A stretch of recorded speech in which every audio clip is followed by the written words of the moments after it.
Bien. Mais la fin d'une chose vaut mieux que le commencement. Alors si tu n'es arrivé qu'aujourd'hui, tu n'as rien raté. Les 2 premiers jours, nous avons parlé avec un homme qui s'appelle Lazare. Et Lazare, ça signifie celui qui n'a pas d'aide.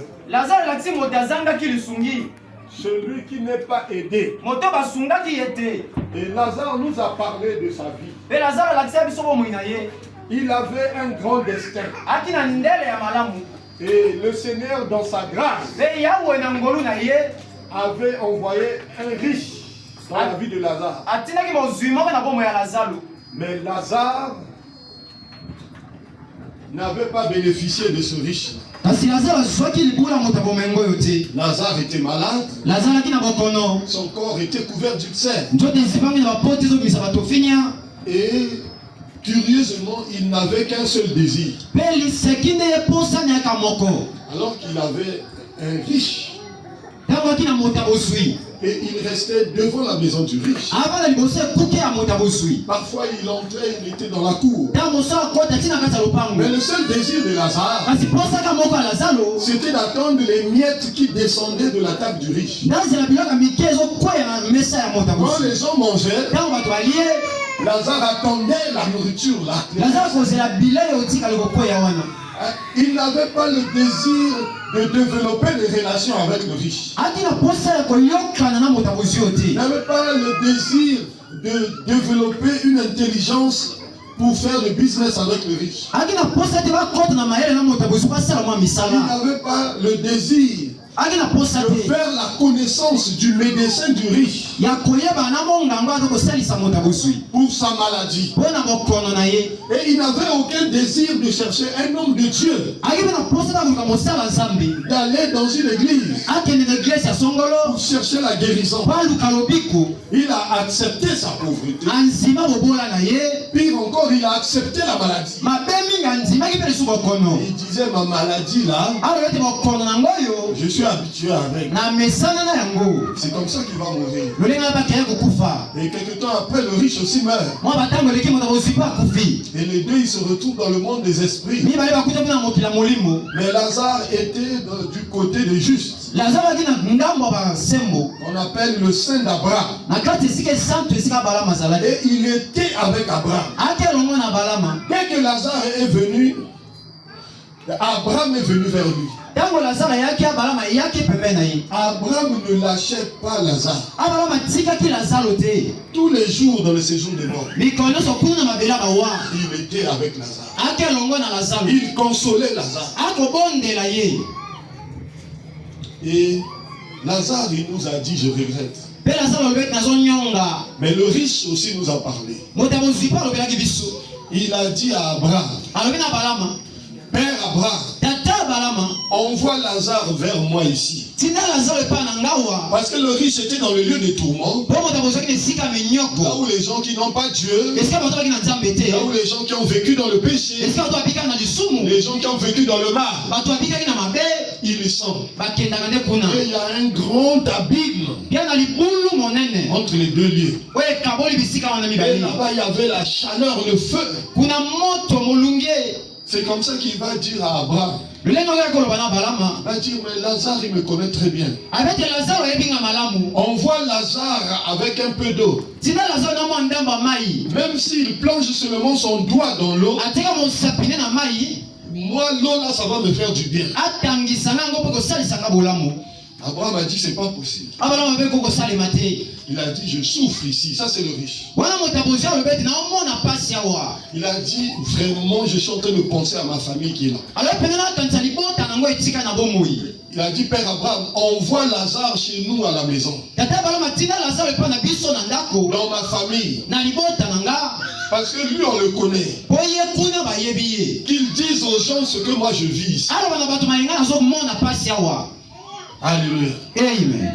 Abraham lui a dit, c'est pas possible. Il a dit, si Lazare va là-bas, il leur parle, tout le monde va prier. Tout le monde va croire en Dieu.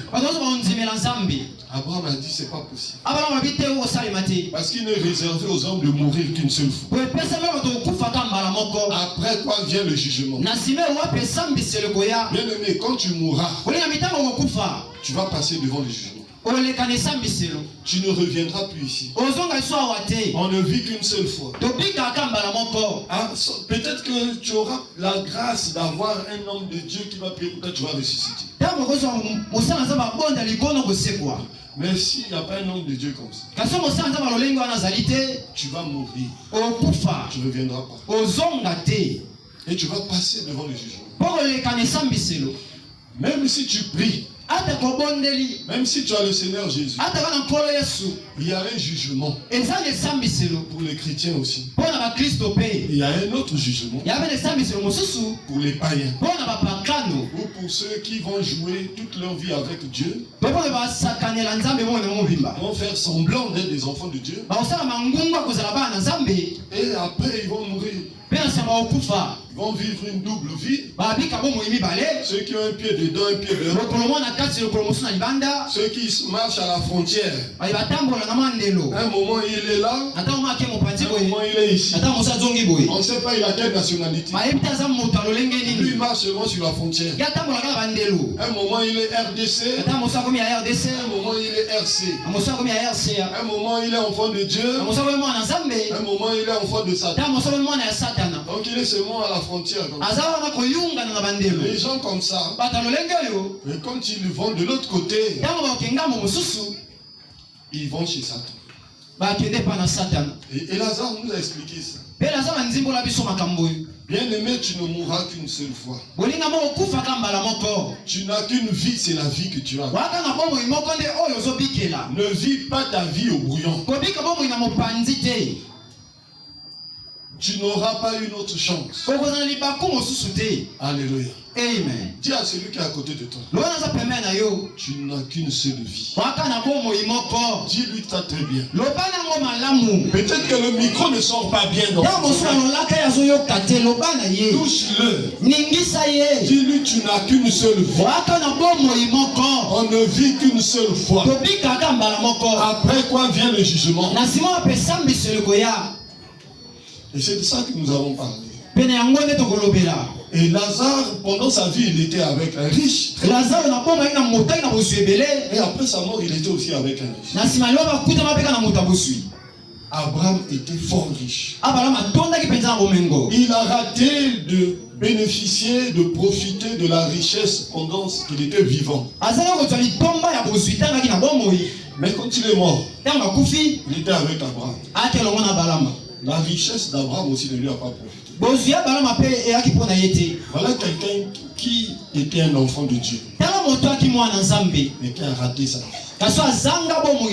Il est allé au ciel. Et Abraham dit que ici il est consolé.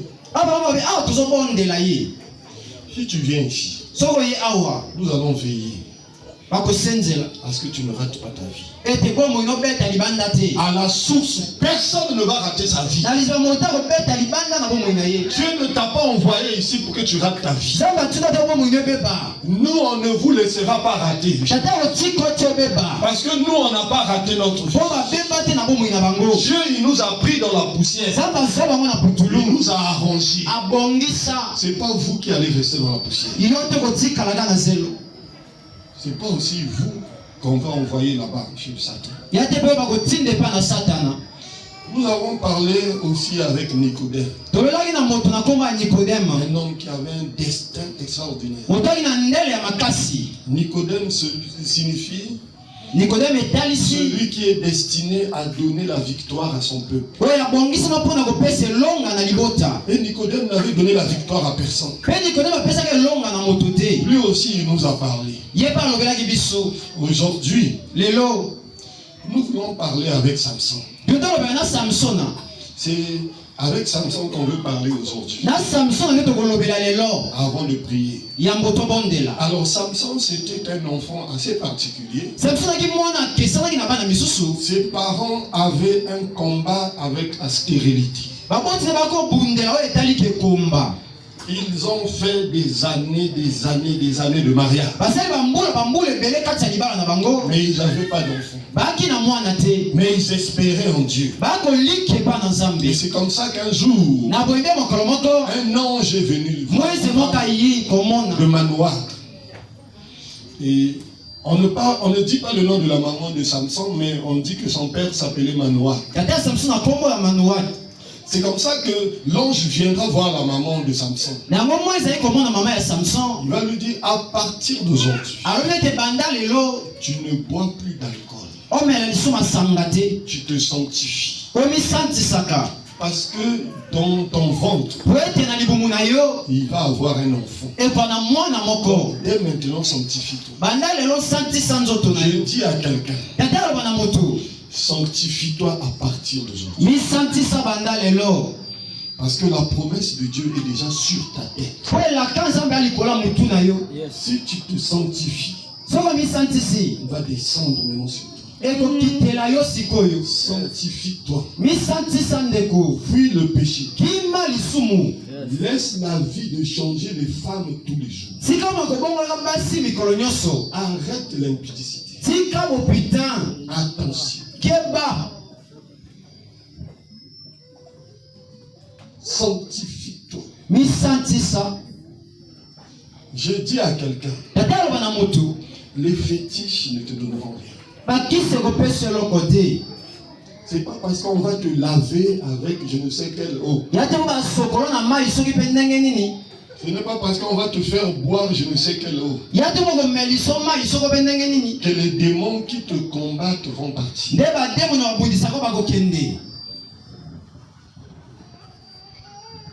Fais attention. Sanctifie. Cherche la prière. La sainteté. Réponds-toi. Réponds-toi. Et Dieu va te pardonner. Demande que Dieu te pardonne. Dieu va te pardonner.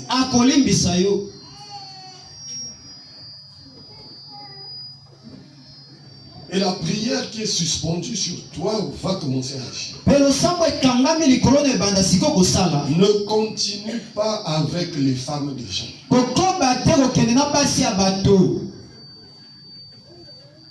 Le péché t'a emmené dans l'échec. Le péché est en train de garder la pauvreté dans ta vie.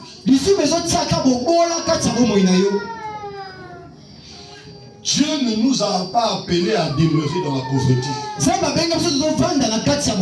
Le Seigneur ne nous a pas appelés à l'échec. Dieu nous attend dans l'excellence. Tu as un parcours avec le Seigneur. Il faut continuer. Ne t'arrête pas à ces choses. Il y a plus que ça. Il y a une gloire qui t'attend. Fais attention. Et c'est comme ça que la maman de Samson, elle s'est sanctifiée. Elle est allée dire à son mari, j'ai vu un ange. Voilà ce qu'il m'a dit. Et l'homme, il a douté. Il a dit, comment l'ange te parle à toi maintenant, il ne me parle pas. C'est comme ça que l'ange est revenu. Il a dit, va appeler ton mari. Et c'est comme ça qu'il leur a parlé aux deux. L'homme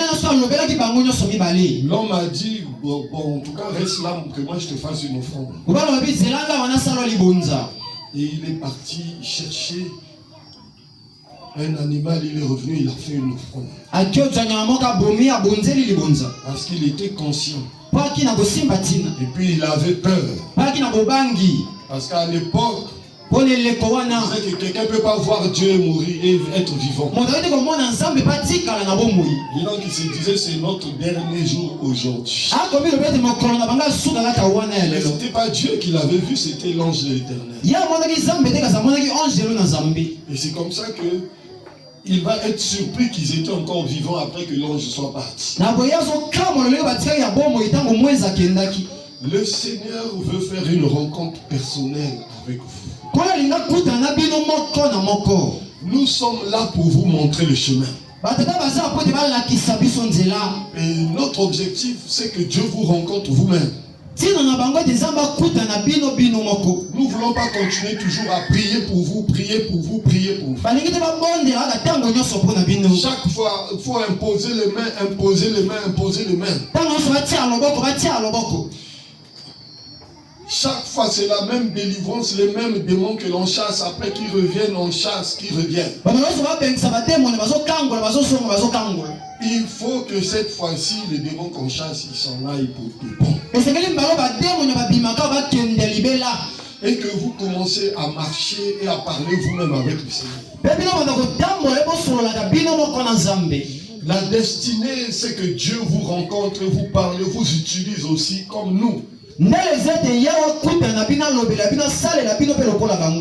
Et ce que nous voulons, ce que moi je veux toujours, c'est que mes enfants ils fassent plus que moi.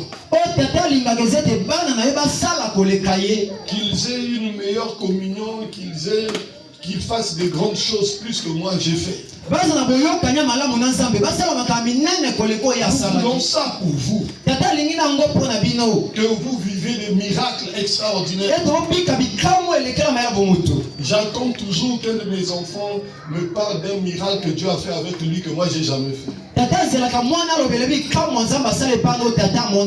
Bon, mais jusque là c'est pas encore arrivé. J'ai pas encore prié pour un lépreux. Bon, j'attends que le pasteur Roland me dise que j'ai prié pour des lépreux. Parce que les sourds, les aveugles, les gens qui ne marchent pas, les morts là, déjà. Ça là, déjà.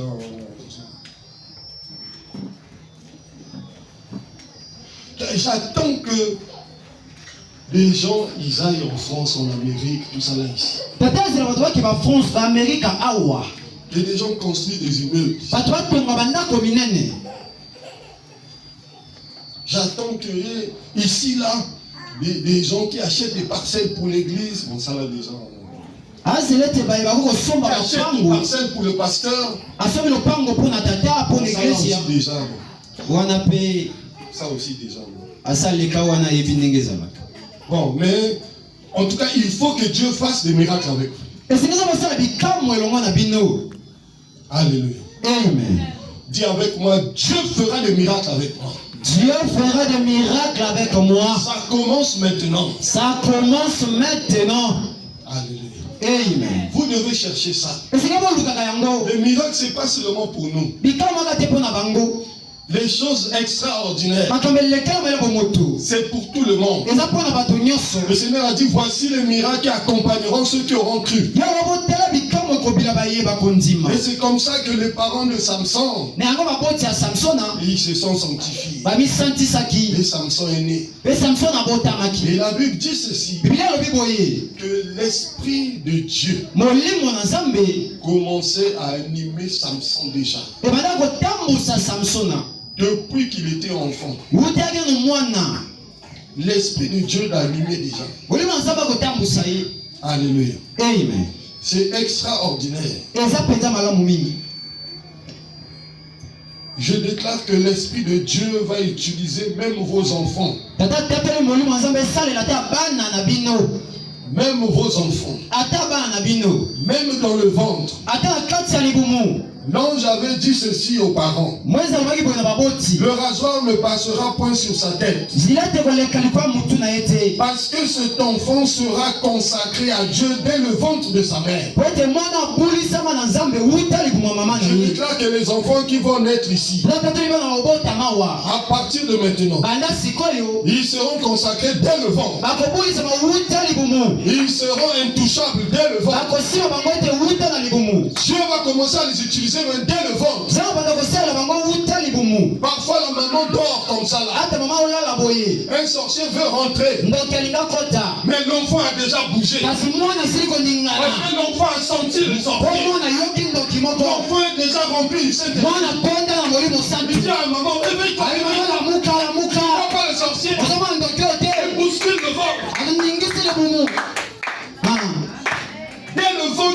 Samson était consacré. Depuis le ventre. Samson, ça signifie comme le soleil. C'est ce que signifie ce nom. Comme le soleil. C'est-à-dire quelqu'un qui brille. Quelqu'un qui brille. Qui brille comme le soleil. Quelqu'un qui attire comme le soleil. Quelqu'un qui peut brûler comme le soleil. Quelqu'un que l'on remarque. Il ne peut pas passer inaperçu. Quel que soit là où il est, il faut que l'on sente qu'il est là. Comme le soleil. Samson. Et l'ange a dit ceci. Et ce sera lui qui commencera à délivrer Israël de la main des Philistins. La destinée de Samson, c'était de délivrer tout le peuple. Le peuple d'Israël était colonisé par les Philistins. Les Philistins dominaient Israël. Vous semez dans votre champ, c'est les Philistins qui viennent récolter. Ils vous laissent ce qu'ils veulent. Tout ce que vous faites, c'est à leur bénéfice. Et Samson était destiné pour délivrer Israël.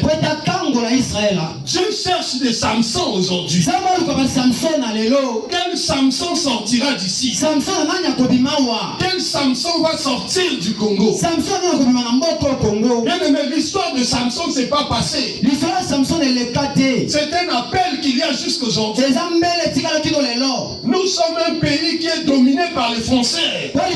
Nous sommes un pays qui est dominé par les Blancs. Quels sont les Samsons qui sortiront du Congo? Qui feront des choses, qui feront reculer l'Occident. Le Congo est en train de marcher plié dans l'esclavage. Nous avons le pétrole, c'est les Blancs qui bénéficient. Nous avons le bois, c'est les Blancs qui bénéficient. Nous avons de l'or, c'est les Blancs qui bénéficient. Tout ce que nous avons, c'est les Blancs qui contrôlent. Quel Samson va sortir? Qui va aller faire la politique? Qui va aller dans l'armée? Qui va aller conseiller les politiciens? Ce n'est pas un enfant de Dieu. Il va faire que le Congo soit libre.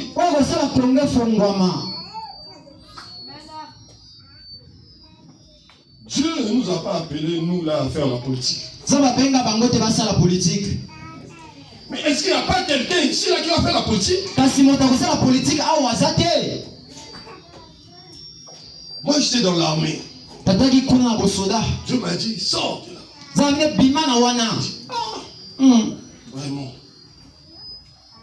Bon, je suis sorti aussi.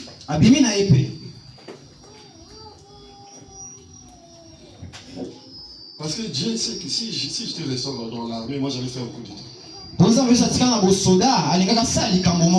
Ça c'est sûr.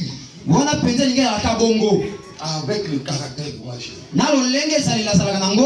J'allais faire un coup d'état, je t'assure. Et Dieu savait ça. Quand j'étais à l'école primaire, j'avais un gouvernement dessus. Avec mes amis, je disais, toi tu vas être ministre de ça, toi tu vas être ministre. Quand j'étais au collège aussi, c'était ça. On va prendre le pouvoir. Rien a pris le pouvoir ici. Sassou aussi a pris le pouvoir. Nous aussi on prendra le pouvoir. J'étais comme ça. Rien ne me fait peur là où je suis. Heureusement que Dieu m'a sorti de là. Mais dans le monde des esprits aussi, je suis resté comme ça. Rien ne me fait peur. Quels que soient les damnes que tu as dans la sorcellerie, vraiment, moi je suis pas là. Je vais bien t'envoyer le feu. Alléluia.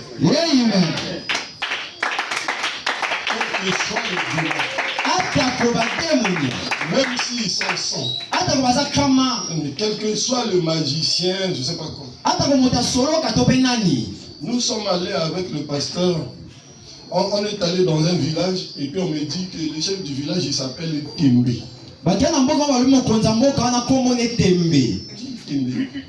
On dit que c'est le plus grand féticheur de la scène.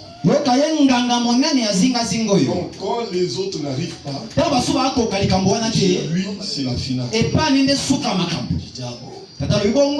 D'accord. J'ai programmé pour évangéliser le village. On a évangélisé. Quand on a fini, je suis entré chez lui. Prêcher sa femme. Je l'ai prêché. Sa femme a donné sa vie au Seigneur. Lui il regardait seulement. Je l'ai prêché.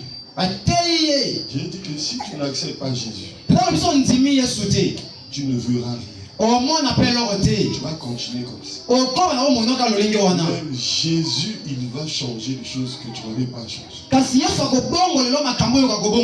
Le pouvoir que tu as là, c'est limité. Ce que moi j'ai, c'est plus que toi.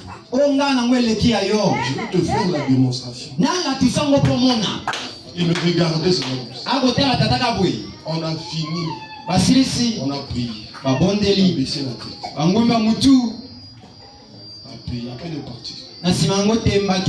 Nous sommes partis.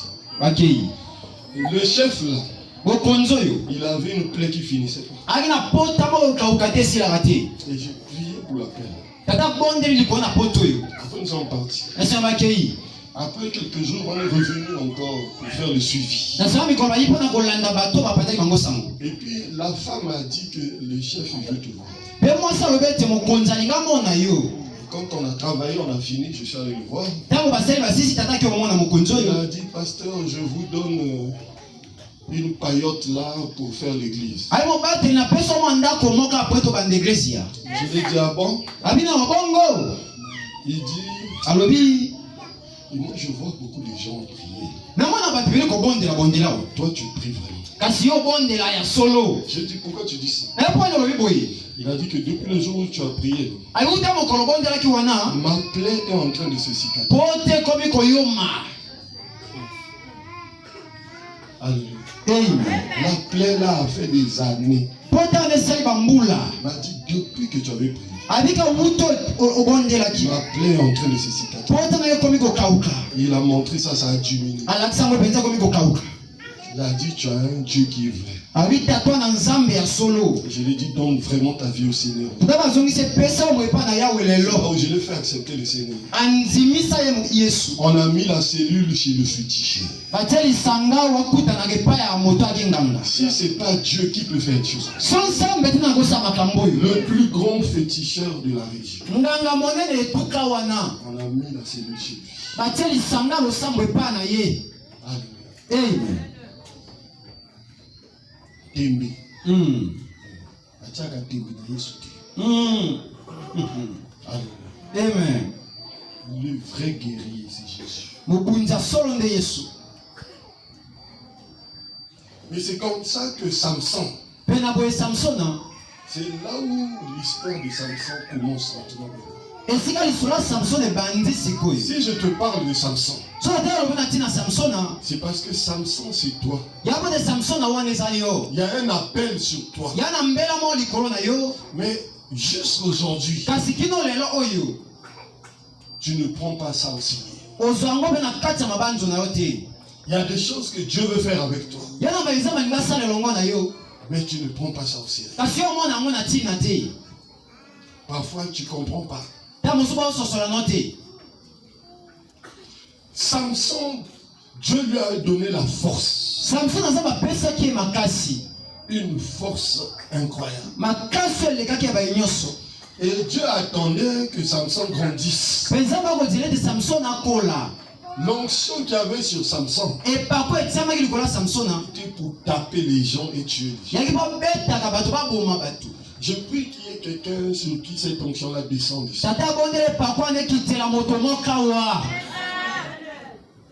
pour tuer les sorciers, tuer les magiciens qui refusent de donner leur vie à Jésus. Moi j'ai prêché toute ma famille. Quand j'ai fini, j'ai dit aux gens, si je vous ai prêché, pourquoi vous laissez la sorcellerie? À partir d'aujourd'hui, celui qui ne laisse pas, tant pis pour lui.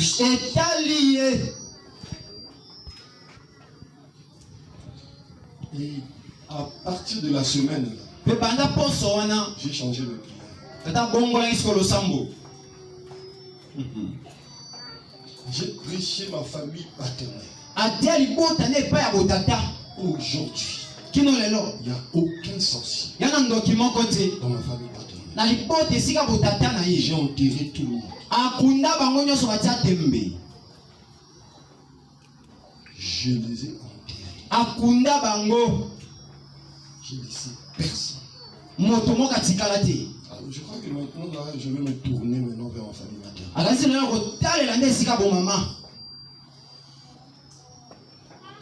Il y a une onction qui est disponible pour faire la guerre. Et toi, tu es en train de laisser les sorciers. Tu es en train de finir les gens, de maintenir les gens dans la pauvreté. Les gens ne réussissent pas. Les enfants ne finissent pas l'école. Les enfants abandonnent l'école. Les enfants, ils deviennent des bandits. Les gens sont envoûtés. Les gens ne se marient pas. Les femmes ne vont pas au foyer. Dès qu'elles vont dans un foyer, elles reviennent. Les femmes, des gens